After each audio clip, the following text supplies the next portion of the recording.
Lereng yang curam di bagian hulu membuat air mengalir dengan cepat, mengikis dasar sungai, dan membentuk lembah sungai berbentuk V. Kemiringan lereng mulai mengecil dan aliran mulai melambat. Pengikisan melebar pada kanan dan kiri sungai membuat lembah berbentuk U. Material erosi dari zona hulu dan zona ini terangkut menuju hilir. Pada zona ini, material hasil erosi terendapkan dan membentuk alam hasil sedimentasi, seperti gosong sungai, braided channel, dan delta. Assalamualaikum warahmatullahi wabarakatuh. Halo semua, perkenalkan nama saya Salsabila Puspita Dewi, nomor absen 33 dari kelas 10A. Kali ini saya akan bahas aktivitas 10, geografi halaman 275, dan saya mendapatkan topik tentang sedimentasi. Sedimentasi adalah proses pengendapan material hasil erosi di suatu tempat tertentu. Pengendapan material dapat diakibatkan oleh air, angin, es, atau gletser pada suatu cekungan yang kemudian membentuk jenis batuan baru yang dinamakan batuan sedimen.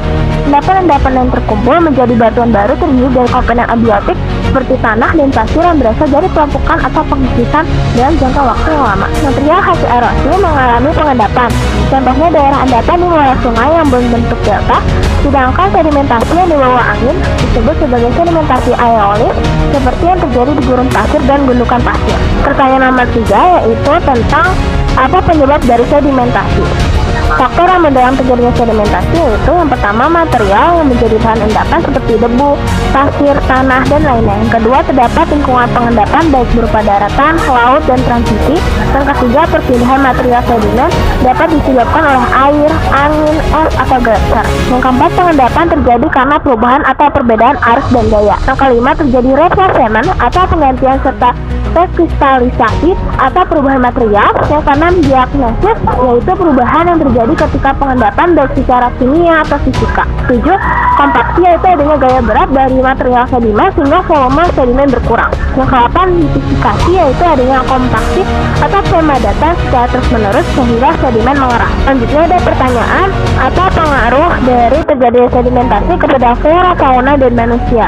Karena ada dampak positif dan dampak negatifnya. Dampak negatif yang ditimbulkan oleh sedimentasi adalah kematian organisme laut, penurunan biodiversitas, hambatan jalur pelayaran karena pendangkalan, gangguan atau hilangnya habitat, menurunnya stok alami makanan laut seafood, perubahan distribusi ukuran sedimen, peningkatan kekeruhan dan perubahan kedalaman, pendangkalan diikuti oleh kenaikan muka air sehingga mengakibatkan bencana banjir. Sedangkan jika terlalu sedikit pasokan sedimen dari hulu maka akan mengakibatkan erosi dan dapat mengakibatkan bangunan seperti pilar-pilar, jembatan, atau tebing mengalami degradasi atau longsor.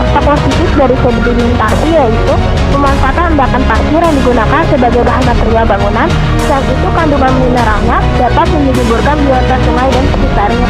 Lalu pertanyaan nomor 4, apa solusi dari sedimentasi? Cara mengatasi sedimentasi itu dengan cara yang pertama menanggulangi erosi permukaan, yang kedua menanam vegetasi atau tumbuhan untuk mencegah kerusakan dan perbaiki tanaman penutup permukaan sehingga erosi permukaan dapat ditekan. Misalnya dengan cara reboisasi dan penghijauan, pembuatan pagar hidup, mencegah kebakaran hutan, menjaga humus tanah, melestarikan daerah aliran sungai. Yang ketiga, pembuatan konstruksi untuk mencegah erosi dapat dilakukan dengan tujuan memperlambat aliran air. Caranya adalah memperkecil kemiringan atau lereng dengan membuat terasering serta pembuatan pematang sejajar garis kontur dan saluran air. Yang keempat, mengendalikan material sedimen. Angkutan sedimen dapat berpengaruh terhadap perubahan morfologi sungai dengan cara semacam kontrol struktur untuk mengatur kemiringan dasar sungai, pembuatan penahan sedimen, pembuatan gonsil, pembuatan sabodam, dan pembuatan kantong-kantong lumpur. Caranya dengan membuat kantong lumpur di waduk reservoir, pembangunan tempat endapan di aliran sungai, penambangan bahan galian C, serta pengurukan endapan.